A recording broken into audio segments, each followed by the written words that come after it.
This is still in pilot testing, tama po ba? Yung bagong curriculum po ay nasa pilot testing ho ngayon. 900 schools po ang tinetest ho nila. Yeah. At kung makuha nila yung feedback, nag-a-adjust ho sila. May I know what are these 4 subjects that were removed from the curriculum?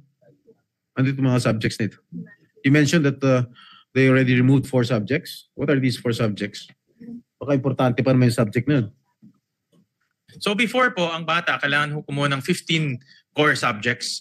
At kadalasan po before, yung mga teachers ho talagang nagkukumahog ko matapos yung 15 core subjects in a year. So ngayon, reduce na ho to ng Department of Education to 5 core subjects: math, science, life skills, communication, at kasaysayan po.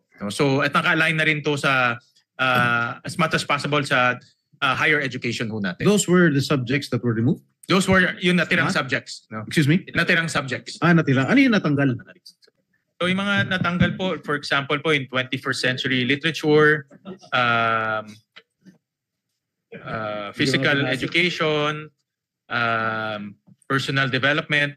So hindi naman to actually tinanggal na strictly tinanggal ho. Hindi ba kasi ho, may mga overlapping na competencies kaya minerge lang ho nila with these 5 subjects. Okay, yung mga sinasabi ninyong pagbabago na ginagawa sa senior high school program, sinasabi niyo parang pilot testing lang to, no? And by next year, meron ba tayong makikitang pagbabago? At ano ito yung mga pagbabago na in-expect natin by next year? Actually, sa laki po kasi ng DepEd, talagang kinakailangan po mag-pilot schools. In fact, I remember yung matatag curriculum, nag-pilot schools rin before. So, dito ho nila nakikita yung mga dapat i-adjust. So, next year, they'll increase the number of pilot schools. And then, ang full rollout po is 2027. School year 2027-2028. So may time frame kayo kung para malaman kung ano yung pagbabago?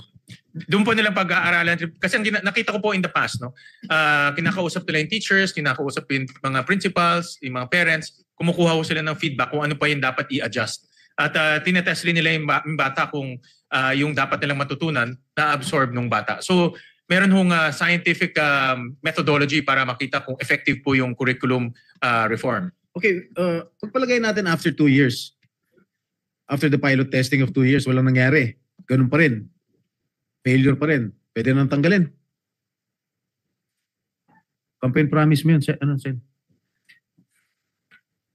Actually, itong bagong curriculum adjustment, this is dahil natutunan natin yung past curriculum natin, yung unang senior high school. Nagkaroon din yan ng mga testing, focus groups, maraming pag-aaral.